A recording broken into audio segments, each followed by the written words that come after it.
இப்போ நார்மலாக நீங்கள் வந்து நார்மலாக மேனுவலாக முயற்சி பண்ணுவீங்க, நடக்காது. காசு செலவு பண்ணி பரிகாரம் பண்ணுவீங்க, ஒரு தடவைக்கு 2 3 தடவை பண்ணுறோம், அதுவுமே நடக்கலப்பா. அதுக்கப்புறம் என்ன பண்ணலாம்? ஆனால் எனக்கு அந்த விஷயத்த விட முடியாது, அந்த விஷயம் நடந்தே ஆகணும்.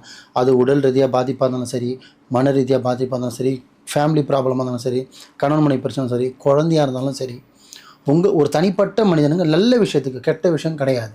நல்ல விஷயத்திற்கு இப்போ நல்லது ட்ரை பண்ணியும் நடக்கலை, பரிகாரம் பண்ணி நடக்கலைன்னா அடுத்த கட்டம் பார்த்திங்கன்னா, இதுக்கு ஆல்ரெடி பார்த்திங்கன்னா அந்த காலத்து ஆளுங்க அதை பண்ணிட்டு இருந்தாங்க. இப்போ அதோட பேர் கூட நிறைய பேருக்கு தெரியாது. அந்த மாதிரி மாறிடுச்சு. என்னென்னு பார்த்தீங்கன்னா மடிப்பிச்சைன்னு சொல்லுவாங்க. எப்படி?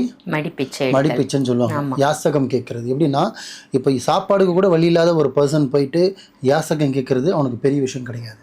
10ல் 11 ஒன்றுமே தெரியாது. ஏன்னா அவனுக்கு பழகிருச்சு. டெய்லி யாசகம் வாங்கினா யாசகம் வாங்கிட்டு போயிடுவான். ஆனால் டிப்டாப்பாக ட்ரெஸ் பண்ணிட்டு போயிட்டு நல்லா பட்டு புடவை போட்டு போயிட்டு நகை நட்டு போட்டு போயிட்டு அந்த இடத்துல நீங்கள் கை நீட்டணும்.